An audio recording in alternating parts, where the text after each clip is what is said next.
Hey, YouTubers. I'm going to do this real quick. It's time to ride. Okay, things I learned about the GoPro. No lens cover can be an issue.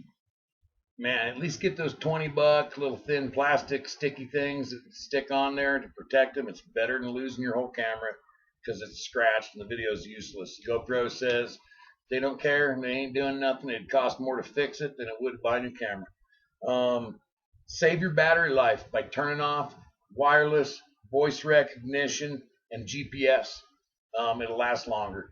If you're taking 1080p videos, what today's HD TVs use, that'll save your battery life. 4K will chow that battery life down quicker. It's more data, more time to process and edit. It's quicker to download files via the SD adapter. Take the card out, put it in an adapter, stick it in your laptop, than it is to just connect the USB cable through the camera. Time is money, or at least it's your time. You can trust those clamps, the little clampy thing. You can trust them in the wind. You can trust the head strap. When you're on a motorcycle going 70 and here comes a 30, 40 mile an hour gust from the side, they stay on. It feels like they're going to come off, and it makes it kind of exciting. You get a little bit of adrenaline wondering if your camera at $500 or $400 can go flying off your head. But you can trust them. You need Android 7 to use the GoPro program to talk to your GoPro, at least to my Hero 7. Yeah, that sucks. My Android, LG Fortune, because it's cheap. I'd rather have gas than an iPhone.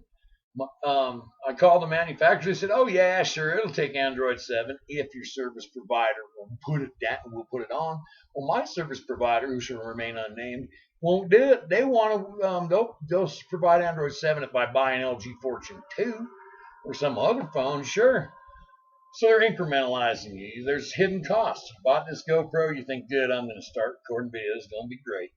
Well, you know what happens? Now all of a sudden I got to buy a new phone if I want to use that GoPro app. Now all of a sudden I got to buy a new laptop with a better processor if I want to use Adobe Premiere and process 4K video or even 1080 video. So there's hidden costs, which gets to this next point. Saving money by getting the next version down is not really saving money. I made a mistake. I wasn't even trying to save money. I got a Hero 7 Silver.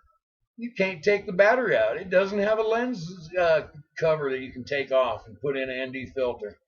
It's missing a couple of the features. It's a great camera, don't get me wrong, but if I'd have spent the 60 more bucks, I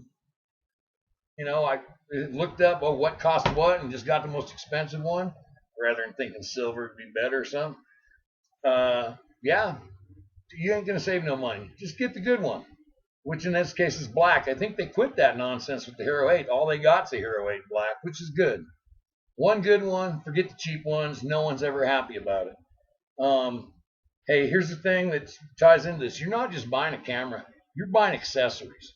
You get this GoPro, next thing you know, you got to get mounts and adapters and all kinds of stuff. Covers. Is that in your budget? But you got to buy that stuff to make it practically useful. Sometimes they got kits that include all these various adapters and mounts, and that's what I got, and it helped. So I got the stuff now, but man, that would have been a ton of money if I'd have bought it all separate. So think about that. You ain't buying just a camera. You're